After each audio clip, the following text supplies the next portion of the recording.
ایک اور جنگ کے بادل منڈلانے لگے۔ امریکی صدر کا ایران کے خلاف طاقتور آپشنز پر غور۔ ڈونلڈ ٹرمپ کی فلوریڈا سے واشنگٹن جاتے ہوئے طیارے میں گفتگو۔ کہا ایران کے خلاف آپشنز میں فوجی کارروائی بھی شامل ہے۔ ایران ہماری ڈیڈ لائن کو عبور کر رہا ہے۔ ایرانی اپوزیشن لیڈرز کے ساتھ رابطے میں ہیں۔ ایران میں انٹرنیٹ بحالی کے بارے میں ایلون مسک سے بات کریں گے۔ ایران نے گزشتہ روز جوہری معاہدے پر مذاکرات کے لیے رابطہ کیا۔ ایران مذاکرات کرنا چاہتا ہے۔ ملاقات کا انتظام کیا جا رہا ہے۔ گرین لینڈ پر عارضی نہیں مکمل قبضے کی بات کر رہے ہیں۔ گرین لینڈ کو امریکہ کے ساتھ ڈیل کر لینی چاہیے۔ وینزویلا کی قیادت کے ساتھ کام ہو رہا ہے، اچھا نتیجہ نکلے گا۔ وینزویلا کی اپوزیشن لیڈر سے منگل یا بدھ کو ملاقات ہوگی۔ ایران میں جاری پرتشدد مظاہروں میں ہلاکتوں کی تعداد 500 سے تجاوز کر گئی۔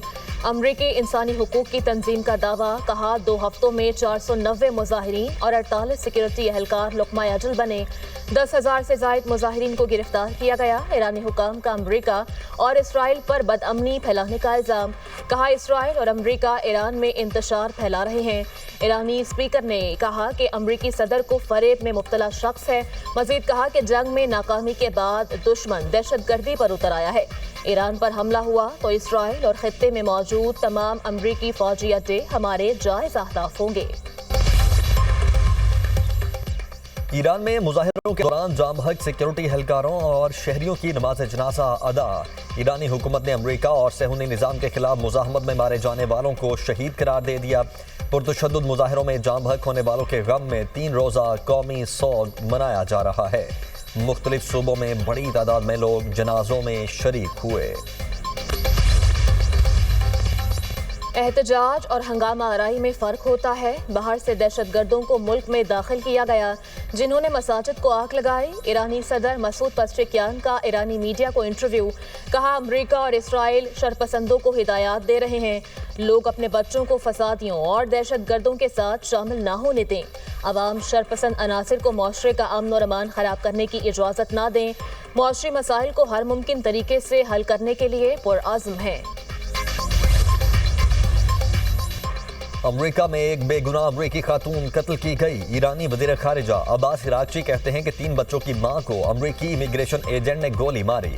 ٹرمپ نے واقعے کو اپنے دفاع کا معاملہ قرار دیا۔ امریکی ہوم لینڈ سیکیورٹی نے امریکی عوام کو تنبیہ جاری کی۔ ایران میں پولیس اہلکاروں کو حقیقی دہشت گرد قتل کر رہے ہیں۔ ان دہشت گردوں کے نگرانوں کو پومپیو نے موساد کا ایجنٹ قرار دیا۔ ایرانی وزیر خارجہ نے سوال اٹھایا، کیا امریکی انتظامیہ اپنے ملک میں ایسے مناظر برداشت کرے گی؟ امریکی شہر لاس اینجلس میں ایرانی مظاہرین سے اظہار یکجہتی کے لیے نکالی گئی ریلی پر ٹرک چڑھ دوڑا۔ امریکی میڈیا کے مطابق ویسٹ ووڈ کے علاقے میں سینکڑوں افراد مارچ میں شریک تھے۔ 2 افراد معمولی زخمی۔ مظاہرین نے ٹرک کو گھیر کر شیشے توڑ دیے۔ پولیس نے ٹرک ڈرائیور کو گرفتار کر لیا۔ مختلف شہروں میں دھند چھٹ گئی۔ حد نگاہ بہتر ہونے پر بیشتر موٹر ویز کو کھول دیا گیا۔ شکارپور میں دھند کے باعث مسافر کوچ اور ٹریکٹر ٹرالی میں تصادم، 1 شخص جام بحق، خواتین اور بچوں سمیت 12 مسافر زخمی۔ مختلف شہروں میں فضائی آلودگی۔ لاہور میں ایئر کوالٹی انڈیکس سے 182 ریکارڈ کیا گیا۔ فیصل آباد میں AQI 632، گجرانوالہ میں 375 تک پہنچ گیا۔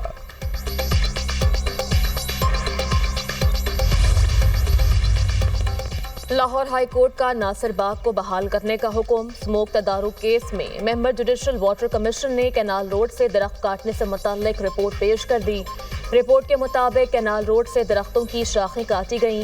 3 بڑی شاخیں انڈر پاس کی طرف بڑھ رہی تھیں۔ PHA کے وکیل نے کہا PHA نے پروجیکٹ ڈائریکٹر کو معطل کر دیا ہے۔ پروجیکٹ ڈائریکٹر کے خلاف پیڈا ایکٹ کے تحت کارروائی شروع ہو چکی۔ جسٹس شاہد کریم نے ریمارکس دیے PHA ناصر باغ کو اپنی سرپرستی میں بحال کرے۔ DG PHA کی اجازت کے بغیر درختوں کی شاخیں نہ کاٹی جائیں۔ کیس کی سماعت ملتوی۔ لاہور ہائی کورٹ نے کائٹ فلائنگ ایکٹ پر عمل درآمد روکنے کی استدعا مسترد کر دی۔ جسٹس ملک اویس خالد نے کہا فری کین کو سنے بغیر کوئی حکم جاری نہیں کر سکتے۔ سرکاری وکیل آئندہ سماعت پر تیاری کے ساتھ عدالت پیش ہوں۔ عدالت نے مزید کارروائی 16 جنوری تک ملتوی کر دی۔ قومی اسمبلی کا اجلاس شام 5 بجے ہوگا۔ 27 نکاتی ایجنڈا جاری۔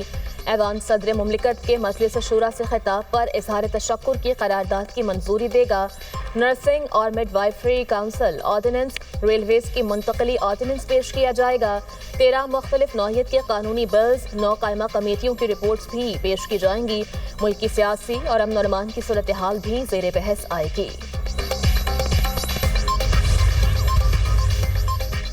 نائب وزیر اعظم اسحاق ڈار کی جدہ میں بنگلہ دیش کے مشیر خارجہ توحید حسین سے ملاقات، دو طرفہ دلچسپی اور اہم علاقائی و عالمی صورتحال پر تبادلہ خیال۔ اسحاق ڈار کی مالدیپ کے وزیر خارجہ ڈاکٹر عبداللہ خلیل سے بھی ملاقات، دونوں رہنماؤں کا پاکستان اور مالدیپ کے تعلقات اور تعاون پر اطمینان کا اظہار، دو طرفہ تعلقات کو مزید مضبوط بنانے کے مشترکہ عزم پر زور۔ اسحاق ڈار سے آذربائیجان کے نائب وزیر خارجہ بھی ملے، دو طرفہ امور اور علاقائی صورتحال پر تفصیلی بات چیت۔ ملاقاتیں جدہ میں OIC اجلاس کے سائیڈ لائنز پر ہوئیں۔ بلوچستان میں سرکاری بھرتیوں کا نیا نظام متعارف، پہلی بار سرکاری نوکریاں 100% میرٹ پر دی جا رہی ہیں۔ وزیر اعلیٰ بلوچستان سرفراز بگٹی نے کہا، امیدواروں سے آن لائن ٹیسٹ لیا جائے گا، کامیاب امیدواروں کو 1 گھنٹے میں تقرری لیٹر جاری کیا جائے گا۔ اصلاحاتی نظام کا آغاز محکمہ خزانہ سے کیا جا رہا ہے، جو مرحلہ وار صوبے کی تمام سرکاری نوکریوں پر نافذ ہوگا۔ عوام سے وعدہ کیا تھا کہ نوکریاں بیچی جائیں گی، نہ ہی کرپشن برداشت کی جائے گی۔ میرٹ، شفافیت اور عوام سے کیا وعدہ ہی ہماری حکمرانی کی بنیاد ہے۔ تحریک انصاف کا باغ جناح کراچی میں جلسہ، PTI کارکنوں کا پولیس موبائل پر پتھراؤ، ASI زخمی، پولیس کی جانب سے جوابی شیلنگ، متعدد کارکنان زیر حراست۔ جلسہ گاہ کے اطراف پولیس کی بھاری نفری تعینات رہی۔ وزیر اعلیٰ KP سہیل آفریدی کا نمائش چرنگی پر کارکنوں سے مختصر خطاب، کہا جمہوریت کے دعوے دار جمہوریت پسند نہیں نکلے، سندھ اور پنجاب میں اچھا سلوک نہیں کیا گیا، ہمارے ساتھ مختلف مقامات پر پولیس گردی کی گئی۔ عوام نے ثابت کیا کہ کراچی کی نمائندہ جماعت PTI ہے۔ بیرسٹر گوہر عملی طور پر PTI سے مائنس، شیر افضل مرود کی پروگرام ٹو نائٹ ود سمر عباس میں گفتگو، کہا سلمان اکرم راجہ اور علیمہ خان PTI کی کشتی ڈبونے میں لگے ہوئے ہیں۔ بانی PTI کی رہائی کے 3 مواقع ضائع کیے گئے۔ 8 فروری کو ملک میں پہیا جیم نہیں ہوگا۔ تحریک تحفظ آئین پاکستان بھی لوگوں کو باہر نکالنے میں ناکام رہی۔ ایک وقت آئے گا PTI کے ساتھ کوئی بھی کھڑا نہیں ہوگا۔ اول اور آخر راستہ مفاہمت ہی ہے۔ PTI گالم گلوچ کی سیاست نہیں جیت سکتی۔ وفاقی آئینی عدالت کی عمارت کا افتتاح کر دیا گیا۔ چیف جسٹس امین الدین خان نے عمارت کا افتتاح کیا۔ وفاقی وزیر قانون اعظم نذیر تارڑ اور اٹارنی جنرل منصور عثمان عوام تقریب میں موجود تھے۔ سپریم کورٹ بار ایسوسی ایشن کے صدر ہارون رشید بھی تقریب میں موجود تھے۔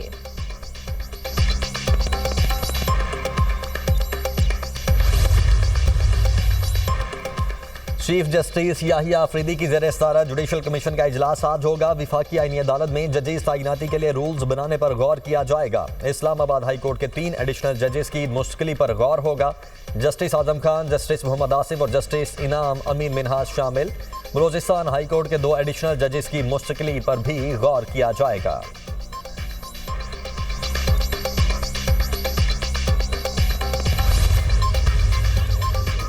گیس لیک ہونے کے باعث دھماکے میں مرنے والوں کی آخری رسومات ادا، اسلام آباد کے ایج 8 قبرستان میں تدفین کر دی گئی۔ گزشتہ روز شادی والے گھر میں گیس دھماکے میں دلہا دلہن سمیت 8 افراد جاں بحق، 11 زخمی ہو گئے تھے۔ ابتدائی تحقیقاتی رپورٹ کے مطابق دھماکہ گیس لیک ہونے کے باعث ہوا۔ زیادہ تر اموات ملبے تلے دبنے اور جھلسنے سے ہوئیں۔ خیبر پختونخوا حکومت کا ضم اضلاع میں سولر منصوبہ شروع کرنے کا فیصلہ، 7 ضم اضلاع میں مفت سولر منصوبہ شروع کیا جائے گا۔ منصوبہ خیبر، کرم، باجوڑ اور اکزئی، موہمن، شمالی اور جنوبی وزیرستان میں شروع ہوگا۔ Khyber Pakhtunkhwa energy development organization نے ہوم ورک مکمل کر لیا۔ 1,20,000 افراد کو مفت سولر پینل دیے جائیں گے۔ 13 ارب روپے خرچ کیے جائیں گے۔ آبادی کے لحاظ سے ہر ضلع کا کوٹا مقرر کیا جائے گا۔ اب قدرتی تیل اور پیسے کیوبا کو نہیں ملیں گے، امریکی صدر ڈونلڈ ٹرمپ کی دھمکی، کہا کیوبا جلدی ڈیل کر لے، اس سے پہلے تاخیر ہو جائے۔ ٹرمپ کے بیان پر کیوبا کے صدر کا سخت رد عمل، کہا کیوبا ایک آزاد اور خود مختار قوم ہے، کوئی حکم نہیں دے سکتا ہمیں کیا کرنا ہے۔